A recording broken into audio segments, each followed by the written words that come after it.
Sino siya? Her full name is Sarah Discaya, but she is better known as Ate Sarah.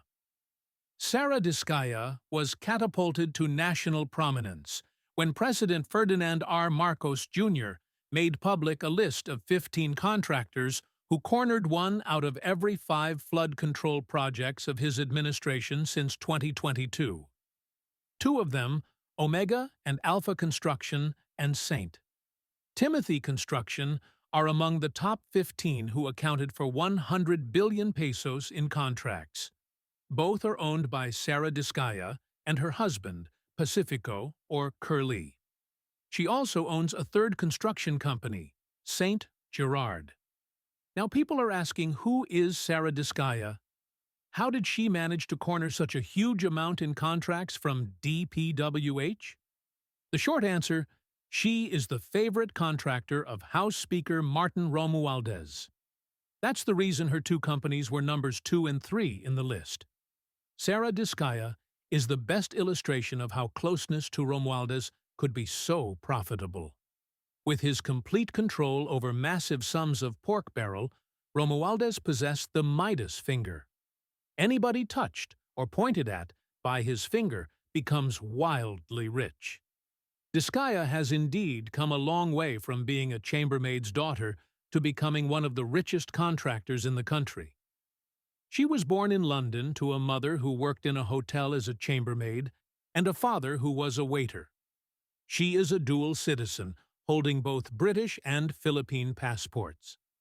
For Pasig City Mayor Vico Soto, Discaya was the super-rich businesswoman who challenged him in the May 12, 2025 elections, but failed despite the tons of money she put into her campaign.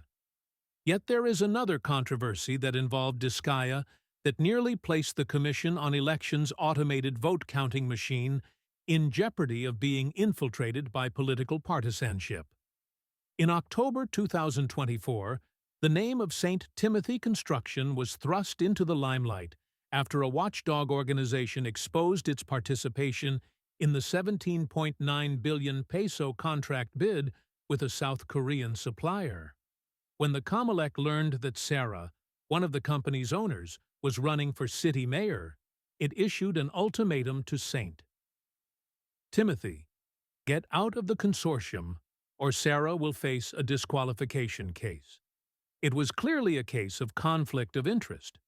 We even venture to speculate that this was a backdoor attempt by Discaya's backer to surreptitiously gain access into COMELEC's automated vote-counting systems. St. Timothy withdrew from the joint venture rather than sacrifice Sarah's political ambition.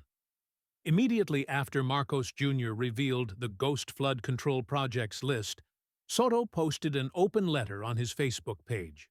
Dear Pasigueños, this morning, PBBM presented the top 15 DPWH contractors for flood control projects.